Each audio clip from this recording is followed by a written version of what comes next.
Okay guys, one more thing. In the previous video I said once or twice that it's up to you if you will convert the string to integer or to the float.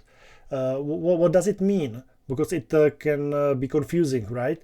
Because sometimes it's completely up to you if you will convert something to integer or the float. So I would like to show you example.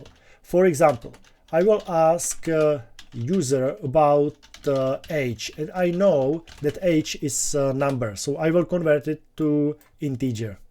Okay, I will print age, or I can print the type of age, it doesn't matter, and I will put it here, 40 for example, and now I am sure that this is integer, so this is number for Python. Okay, because we used integer function. But here it's completely up to you. You can use float as well. Why? Because I will run it again. I will put it 40, and you can see that it is converted to 40.0. Okay, but 40.0 is absolutely the same like this. So it doesn't matter if you will use integer or the float. But in the previous video we have a situation where we will ask user about his height in meters.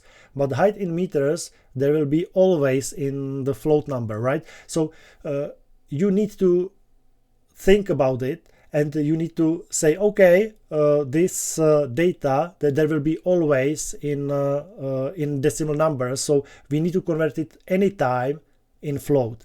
So but here in age it's up to you if you will convert it to float or integer. Okay, so I hope it makes sense.